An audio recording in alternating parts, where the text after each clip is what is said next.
Okay guys, welcome to your video on section 6.6. We're going to spend the day talking about double angle and half angle formulas.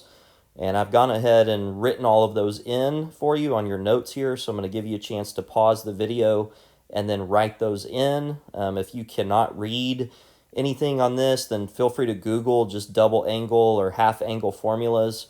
And you can look at it that way. Couple of things just to point out real quick. Notice here for that cosine 2 theta actually has 3 different formulas. And so these are actually all equivalent formulas that can be found by using other identities. And then same thing for the half angle formula for tangent of theta divided by 2. You've got this weird formula with the square root, but then you've got these really nice looking formulas that don't have square roots. And which of them you use sort of depends on what you've been given. So like I said, I'm going to give you a chance to pause the video now, and you can fill those in on your notes. All right, in example 1, we're given that sine theta is 24 over 25, and theta is between 0 and pi over 2. And so what that means is that our angle is in quadrant 1, and we want to find the exact value of each of these following things using the identities from the previous page. Okay, so for sine of 2 theta, we've only got one identity for that, so that's going to be 2 times sine theta times cosine theta. And in order to be able to utilize that identity, I've got to first of all know what cosine theta is. And so I'm going to have to draw a little picture here in order to be able to figure out what cosine theta is. And so if I've got my theta there, my sine is 24 over 25. So I'm going to put the opposite side as 24 and the hypotenuse is 25. And then to find the third side, we're going to use Pythagorean Theorem. And so what you'll end up getting is 7 when you use Pythagorean Theorem. Okay, and so what that means is that here we're going to have 2 times the sine of theta, which was given to us, 24 over 25, and then multiplied by cosine of theta, which is going to be x over r, or adjacent over hypotenuse, which will be 7 over 25.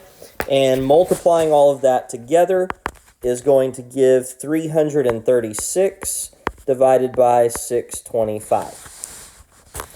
Okay, for letter B, cosine 2 theta, I've got 3 options for cosine of 2 theta, 3 identities that I could utilize here, but the one that I'm going to use is that second one, which says 1 minus 2 sine squared of theta. And so this is going to end up being 1 minus 2 times sine, which is 24 over 25, squared.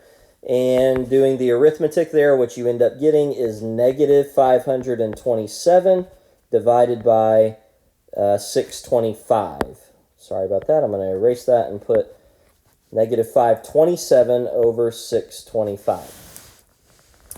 Okay, on letter C, we've got the sine of theta divided by 2. Now, on this particular problem, we've got to think about, is theta divided by 2, what quadrant is that going to be in? And the reason that matters is because in the formula, we have a positive and a negative. And so we have to make the choice, do I want the positive or do I want the negative?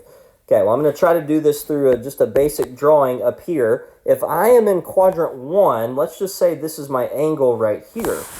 Well, if I take half of that angle, which is what I'm doing right here in sine of theta divided by 2, I'm taking half of that angle. Half of an angle in quadrant 1 is still going to be in quadrant 1.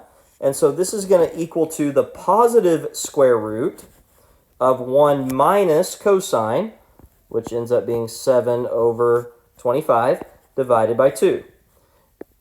Okay, now, doing some simplifying there, what we end up with is the square root of 18 over 25 divided by 2, which is really just the same thing as being multiplied by 1/2. And so that ends up being the square root of 9 divided by the square root of 25, which ends up giving us our answer, which is 3 over 5. Okay, now we need to do the same thing for letter D, but again, an angle in quadrant 1, when I take half of that, it's still going to be in quadrant 1, and cosine in quadrant 1 is positive. And so this is again going to be the positive square root of 1 plus cosine this time, which again is 7 over 25 divided by 2. And so this time doing some simplifying, I'm going to have 1 plus 7 over 25, which is going to end up being 32 over 25. Again, multiplied by 1/2, since that's the same thing as dividing by 2, which is going to give me the square root of 16 divided by 25, which is going to simplify really nicely to 4 divided by 5. Okay, for letter E, I've got tangent of 2 theta, so I know that the identity there is going to say 2 times the tangent of theta. So now I've got to go back to my triangle back up here and think about what tangent of theta is. And tangent is going to be opposite over adjacent, so that's going to end up being 24 divided by 7, divided by 1 minus 24 divided by 7 squared. And what that ends up being, when you put the arithmetic to it, is negative 336 divided by 527. Let me erase that. Divided by 527. Now, I needed to do the problem that way because I'm trying to illustrate these new identities. But remember, we have our old identities to work with also, and we could have just said that this is the same thing as sine of 2 theta divided by cosine of 2 theta. And since we have those answers here and here, then we could have just used that in order to get the answer to letter E. And in F, we could honestly do the same thing as well. We could do sine of theta divided by 2 divided by cosine of theta divided by 2. Or we could use any of the 3 formulas for tangent of theta divided by 2. Every method is going to end up getting us the same answer. So you pick which one you like best, and we'll just see if we figure out we get all to the same place. So really what I'm going to do is I'm just going to take the answer to C and divide it by the answer to D. So I'm going to think of this as being sine of theta divided by 2 over cosine of theta divided by 2. And so that's going to be from answer C and D, that's going to be 3/5 divided by 4/5. And when I divide those, I get the answer of 3/4. But I would really encourage you, try that problem with one of the 3 identities for tangent of theta divided by 2 and see if you don't end up getting the same answer. Okay, on example 2, same story as example 1, except this time we're going to be in quadrant 2 with our angle. And we see that we have a radical in our cosine of theta. So once again, I'm going to draw a picture. I'm going to be very careful to draw this in quadrant 2. And I have a cosine of negative square root of 6. So my bottom side here is going to be negative square root of 6. And my hypotenuse will be 5. And then using Pythagorean Theorem, you'll figure out that that side needs to be the square root of 19. Okay, so for letter A, again, I'm using that same identity for sine of 2 theta, which is going to be 2 sine theta cosine theta. And so just popping in what sine and cosine are, sine theta is square root of 19 over 5, and cosine theta is negative square root of 6 over 5. And since that 19 and that 6 are both under a radical, you can multiply them together. And so we're going to get negative 2 times the square root of 114 divided by 25. Okay, on cosine of 2 theta, what I'm going to do is, since I have cosine of theta, I'm going to use the formula that has cosine in it. So that's going to be 2 cosine squared theta subtract 1. And so since I have cosine theta right here, I'm just going to substitute into that formula. So 2 and then negative square root of 6 over 5 squared, subtract 1. And that's going to be 2 times that number squared, which is 6 over 25 minus 1. Times 2 is going to be 12 over 25, subtract 1, which is going to give me negative 13 divided by 25. Okay, now for letter C, sine of theta divided by 2. Now, if we are in quadrant 2, that means our angle is between pi over 2 and pi. And so if we divide by 2, that really means that theta, and I'm writing here, theta divided by 2 is going to be smaller than pi over 2. and bigger than pi over 4, just dividing those two endpoints by 2. And so I see that theta divided by 2 is in quadrant 1. And so what that means is that we're going to take the positive square root whenever we use this identity. So positive square root of 1 minus the cosine, so that actually ends up being 1 plus the square root of 6 divided by 5, and then all divided by 2. And then to clean that up, I'm just going to multiply everything by the denominator there, which is 5. And so that's going to be the square root of 5 plus the square root of 6, all divided by 10. Kind of a goofy looking answer, but that's what we have there on letter C. For cosine of theta divided by 2, again, theta divided by 2 is going to be in quadrant 1, so we're going to take the positive square root here of 1 plus cosine theta, so that's going to keep it a negative square root of 6 divided by 5, all divided by 2. And just multiplying everything by 5 is going to give us 5 minus root 6 divided by 10. Okay, for E and F, I'm going to kind of cheat a little bit by using identities that we already know. So we know that tangent theta using a quotient identity is sine divided by cosine. So tangent of 2 theta is going to be sine of 2 theta divided by cosine of 2 theta. And we found both of those answers in letter A and letter B. And so this is going to be negative 2 square root of 114 divided by 25. And then divided by negative 13 divided by 25. Since both of those numbers are being divided by 25, I can essentially just disregard that. And so I'm going to show you here, you can just basically cross these out. And so that's going to leave us with, by the way, the negatives will also cancel themselves out. And so this number is going to end up actually being a positive answer, and it's going to be 2 square root of 114 divided by 13. Okay, and then finally for F, I'm going to essentially be taking my answer from C, which is right here, and dividing by my answer from D, which is there, since tangent is sine divided by cosine.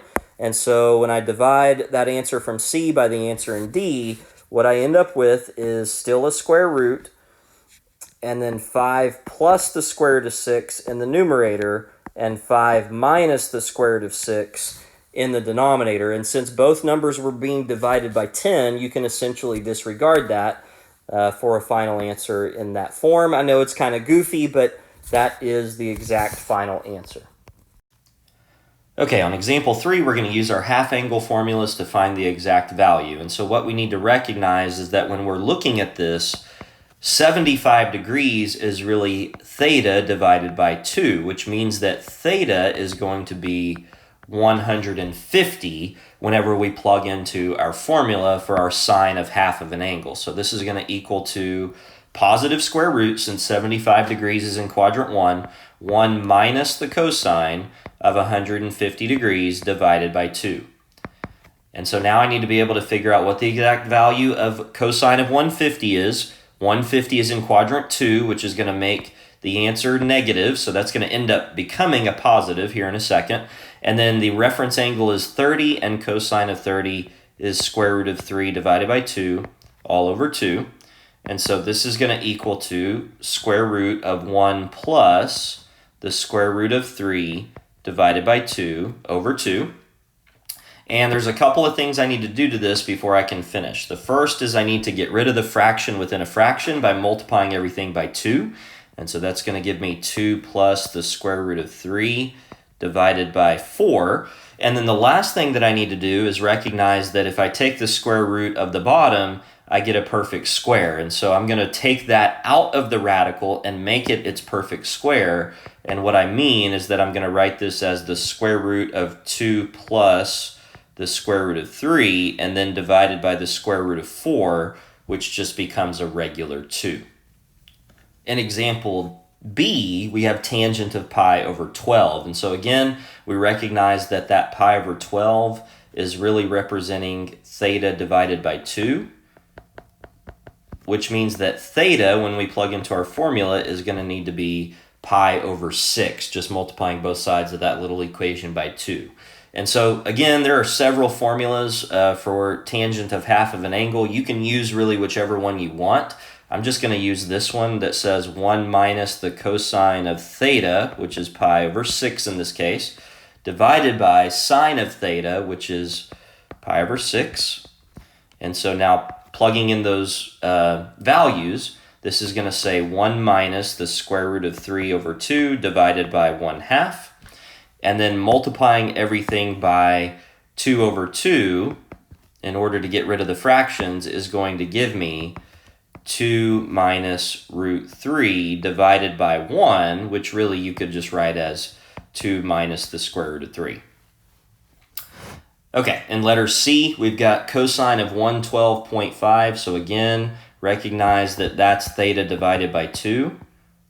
And so if you multiply it by 2, you're going to get theta is equal to 225 degrees. Now, when we use our formula for cosine of a half angle, what we need to recognize is that 112.5 is an angle in quadrant 2.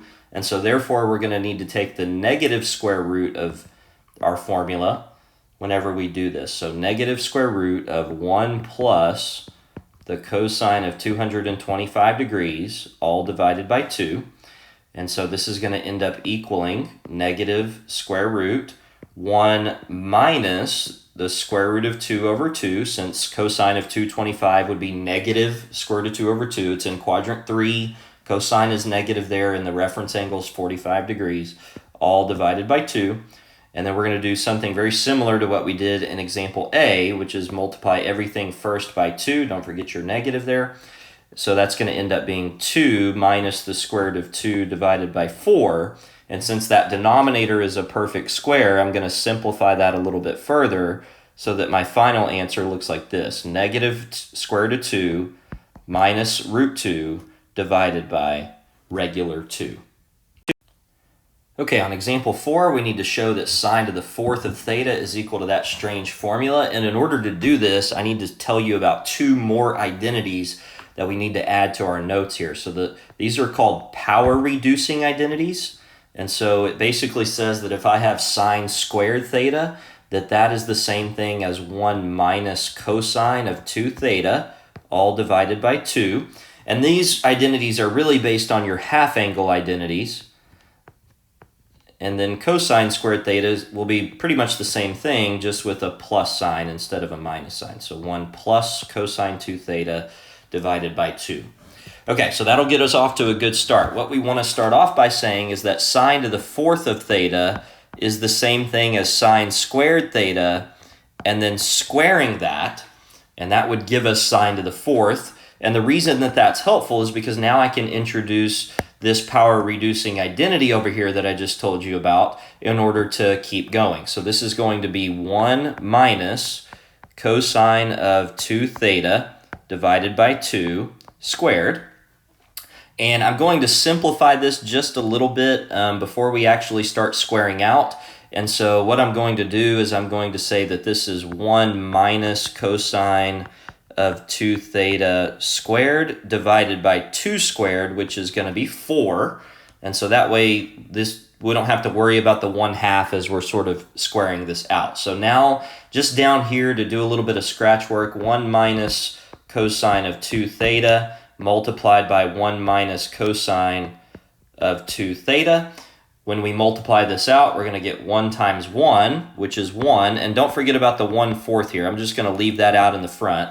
Okay, so I've got a 1, I've got a minus cosine 2 theta there, I've got a minus cosine 2 theta there, so that gives me 2 of those. So minus 2 cosine of 2 theta. And then a negative cosine times a negative cosine is going to give me a positive cosine squared of 2 theta. Okay, what we want to do now is focus on reducing the power of this term using this formula right here. Now notice that in this formula we have a theta which became a 2 theta.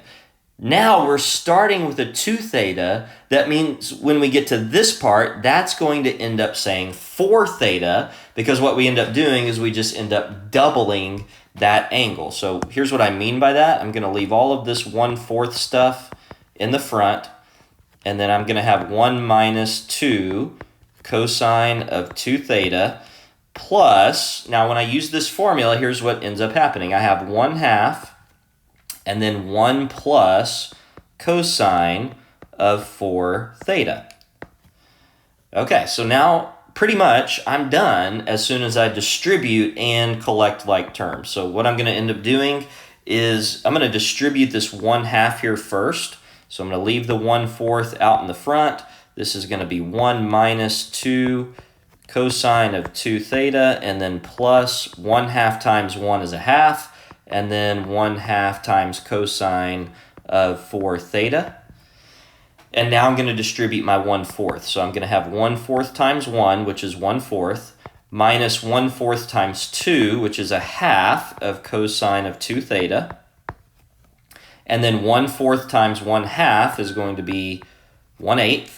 And then 1/4 times 1/2, again, is going to be 1/8 cosine of 4 theta. And so what I notice now, just the last thing to do here is that I have a 1/4 and a 1/8. And when I add those together, I'm going to get 3/8. And so this is going to give me the final result. 3/8 minus 1/2 of cosine of 2 theta plus 1/8 cosine of 4 theta.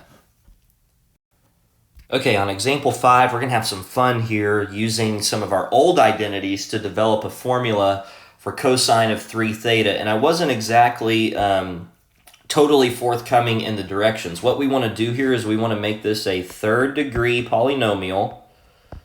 So a third degree polynomial that is in the variable cosine theta. So what that means is we want to have only cosine theta in our answer, and what it should end up being is it should be a third degree, meaning we should have cosine cubed of theta somewhere in our formula. Okay, so here's how we do this. Cosine of 3 theta, what we want to use is a sum formula, which we learned in section 6.5. So cosine of 2 theta plus theta, that's going to give us 3 theta. And so remember from section 6.5 that this is going to equal to cosine of the first times cosine of the second minus, because that sign in the middle is a plus there, sine of the second, 2 theta, times sine of the first, which is theta. Okay, so now since I want all of this to only be in terms of cosine, for this cosine of 2 theta right here, we're going to use the formula that involves cosine. So that's going to be 2 cosine squared theta subtract 1, and then that's going to get multiplied by cosine theta, minus the sine of 2 theta. Well, we're going to use our double angle identity for that, which is 2 sine theta cosine theta, and then multiplied by that sine theta that's down there on the end. Okay, to continue going here, we're going to distribute cosine theta times 2 cosine squared is going to give us our 2 cosine cubed of theta, which we said in the beginning, that's what we want here is a third degree, minus cosine theta. And then over here, I'm going to do a couple of things in one here. Notice that this is sine times sine, and so that ends up being sine squared of theta. And what I'm going to do is use a Pythagorean identity to get that in terms of cosine by saying that sine squared is 1 minus cosine squared. So this is going to end up being minus 2 times 1 minus cosine squared of theta, multiplied by that cosine of theta that just carries down from right there. Okay, so now doing some distributing, this is going to be 2 cosine cubed theta. I'm just bringing down those first two things. And then minus 2 times 1 times cosine is going to end up being minus 2 cosine of theta. And then again, negative 2 times negative cosine squared is positive 2 cosine squared times another cosine is going to end up being positive 2 cosine cubed of theta. And now collecting the like terms, we'll finish the problem. So here I've got a 2 cosine cubed and a 2 cosine cubed, so that's going to be 4 cosine cubed. And then in the middle there, I've got negative 3 cosine of theta. And that would be the formula for cosine of 3 theta. All right, in example 6, we want to prove this identity, secant of 2 theta is equal to that. And so we're going to start off by remembering that secant of 2 theta is going to be the reciprocal of cosine of 2 theta. And then I have 3 formulas to choose from for cosine of 2 theta. Well, notice my target has secant and cosecant in it. So I want to use the formula for cosine 2 theta that has sine and cosine in it. And so that's going to end up being cosine squared theta minus sine squared theta. Okay, and so now to get that to be the reciprocals, I'm going to come down here, and this is going to be cosine squared, which is 1 over secant squared theta, minus sine squared, which is 1 over cosecant squared theta. And so now to get those fractions out of the fractions, we're just going to multiply by the common denominator, which is going to be secant squared theta times cosecant squared theta. And we're going to do that not only in the top, but also in the bottom. Okay, so what that's going to end up giving us in the numerator is just 1 times secant squared cosecant squared. So that would be secant squared theta cosecant squared theta. And then in the denominator, we're going to have to distribute this to both of these fractions. So this multiplied by that is going to make secant squared cancel. And so I'm just going to get cosecant squared theta. And then minus, when I multiply that by this fraction, the cosecant squared is going to cancel, and I'm going to get secant squared theta, which gives me my answer right here.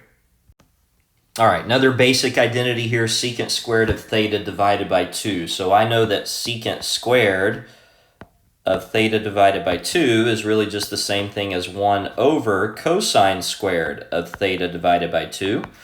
And so remembering my half angle identity from the very first page of the notes, it has a square root in it, but because of the square, that's going to go away. And so this is just going to be 1 plus cosine of theta divided by 2. And so 1 over that is just going to be the reciprocal. So 2 over 1 plus cosine theta. And you can see that I pretty much immediately get to the target just with some basic identities and then basic algebra there at the end.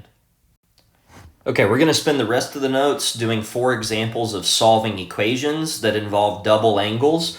And so we're going to have to use our identities because a lot of the times these equations, and particularly this one in example 8, are going to be in terms of 2 different trig functions. And our objective, the first objective, is to get the equation to be in terms of 1 trig function, either of all sines or all cosines, whatever the case may be. So what I notice here is that I'm going to take my cue from this term right here, which is in terms of sine, because for cosine of 2 theta, I have 3 options in order to change that out of a double angle. And so I'm going to use the option that includes sine squared. And so cosine of 2 theta is going to be 1 minus 2 sine squared of theta, and then plus the 8 sine squared of theta is equal to 4. And then if I collect the like terms, that's going to end up being 1 plus 6 sine squared of theta is equal to 4. And then subtracting 1 from both sides is going to give me 6 sine squared theta is equal to 3. And dividing by 6 on both sides is going to give me sine squared of theta is equal to 1/2.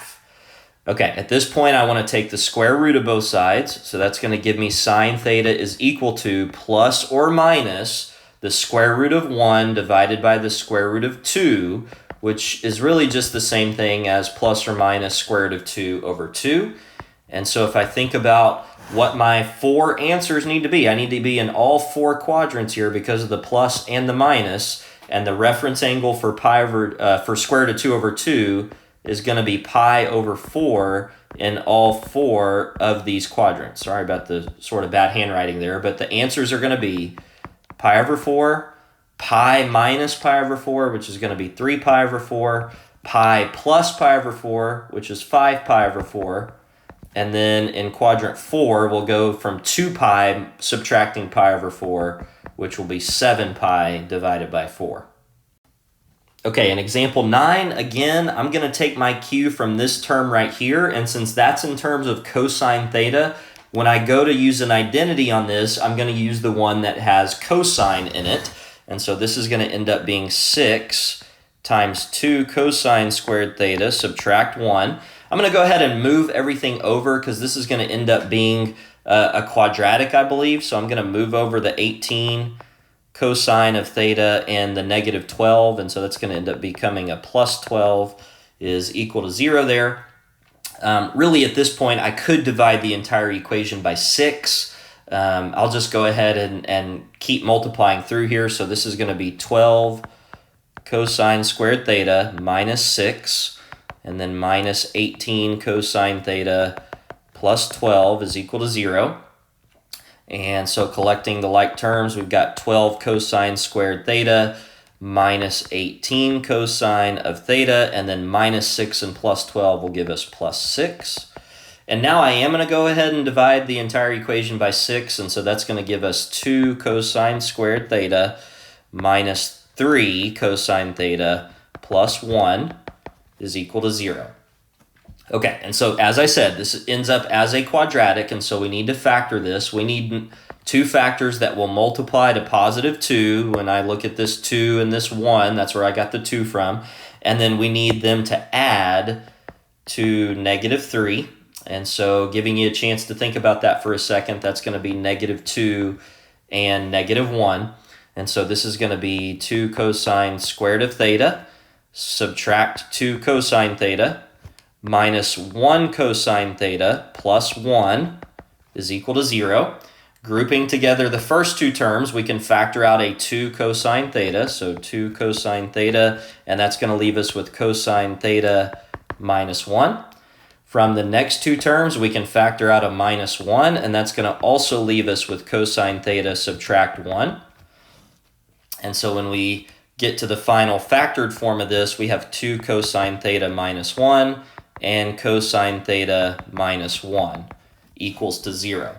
So then, setting both of those equal to 0, we've got cosine of theta is equal to positive 1/2, and cosine theta is equal to 1. And we're solving this equation on the interval from 0 to 2 pi. So if I think about for cosine theta equaling to 1/2, I know that's going to be in quadrant 1 and quadrant 4, where cosine is positive, with a reference angle of pi over 3 for both of those. And so that's going to give me theta is equal to pi over 3 in quadrant 1 and 5 pi over 3 in quadrant 4. And then cosine theta equaling to 1, that's going to be a quadrantal angle, and so the x-coordinate is 1 over here, and that is at theta is equal to 0. So I've got theta is equal to 0, and theta is equal to pi over 3, and 5 pi over 3 as my answers. Okay, once again on example 10, I'm going to be using this negative sine theta term here to sort of take my cue on how I want to deal with this cosine of 2 theta. And since this term is in terms of sine, I want to use the formula for cosine 2 theta that involves sine. So that's going to be copying down my left-hand side, and then on the right-hand side, I'm going to write that as 1 minus 2 sine squared of theta. Okay, this is a quadratic, so I want it to equal to 0. I'm going to move everything over here to the left, which is going to give me a positive 2 sine squared of theta minus a sine of theta, and then plus 3, I believe. And so we are now trying to factor this quadratic. And so we need factors of positive 6 that will add to negative 1. And so I believe that that is going to be, well, what is that going to be? Multiply to positive 6 and add to negative 1. Now, if you're like me, you thought about that for a second and realized there are no numbers that do that. And so this cannot be factored. So we've got to think about maybe there's a way I can use quadratic formula to do this. So just a throwback here. Remember, when we do quadratic formula, the first thing we want to do is calculate the discriminant.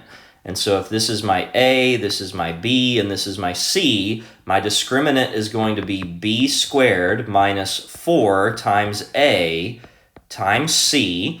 And so this is actually going to end up being 1 minus 24, which is negative 23.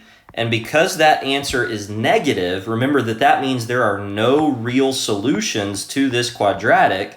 And so there is going to be no solution to this original equation. So whenever that quadratic doesn't factor, usually that means that we're going to end up having no real solution. But you just need to double check that by making sure the discriminant is negative. All right, this last example involves tangent of 2 theta, And I don't really have a formula that makes this any more simple. So what I'm actually going to do is use a quotient identity, sine 2 theta divided by cosine of 2 theta. So sine 2 theta divided by cosine of 2 theta. And then write down the rest of the equation here. 2 sine theta is equal to 0. And now to get rid of that denominator, I'm just going to multiply through by cosine of 2 theta. So in the first term, that's just going to give me sine of 2 theta since the denominator will cancel out. And in the second term, I'm going to have 2 sine of theta multiplied by cosine of 2 theta equals to 0. Okay, so now what I want to do, if possible, is I want to try to get rid of these double angle terms. And so for the first one, that's easy. I know that that's 2 sine theta cosine theta. There's only one option for that. Now for cosine of 2 theta, I've got 3 options. But what I'm going to do is I'm going to just write it down here and sort of take my time and see if I can figure out which one would be the best to use. Now, by doing that, what I've recognized is that I have a common factor between my terms right now. If you'll notice, I'm pointing out the 2 sine of theta. So what I'm going to do first is I'm going to factor out that 2 sine of theta, and that's going to leave me with cosine theta plus cosine of 2 theta. And by doing that, what I now see is that this term right here, just like it did on the previous 3 examples, is going to give me the cue on what to do with the cosine of 2 theta. And so since this is in terms of cosine, in that parentheses, I'm going to rewrite cosine of 2 theta using the identity that involves cosine. So this is going to end up being cosine of 2 theta, and then cosine of 1 theta, and then cosine of 2 theta is going to be 2 cosine squared theta subtract 1. Okay, so now I've got a quadratic in the parentheses. I'm going to rewrite it in the correct order just for your sake here, just to make it a little easier. So 2 cosine squared theta plus 1 cosine theta subtract 1 is equal to 0. And now I'm going to give you the opportunity to try to kind of factor that. So hopefully we feel comfortable doing that. I'm just going to write down what the factored form is here. So this is going to be 2 cosine theta subtract 1, and then cosine theta plus 1. And so now I'm ready to set this equal to 0 and get all of my answers. So I'm going to start by setting 2 sine of theta equal to 0. And then cosine theta is going to equal to 1/2 from the middle parentheses. And then cosine of theta is going to equal to -1 from that last parentheses. Okay, so sine theta is going to be 0 wherever the y-coordinate is 0. That's going to be at 0 and at pi. Cosine theta is equal to 1/2. We just did that on the previous example. That was pi over 3 and 5 pi over 3. And then cosine theta is -1. At theta is equal to pi, which ended up being an answer from my first set of solutions, which means you wouldn't have to write it or type it again. So my 4 answers are going to be 0, pi, pi over 3, and 5 pi over 3. Okay, that'll do it for section 6.6. If you guys have any questions at all, please feel free to email or message me, and I'll be more than happy to help you.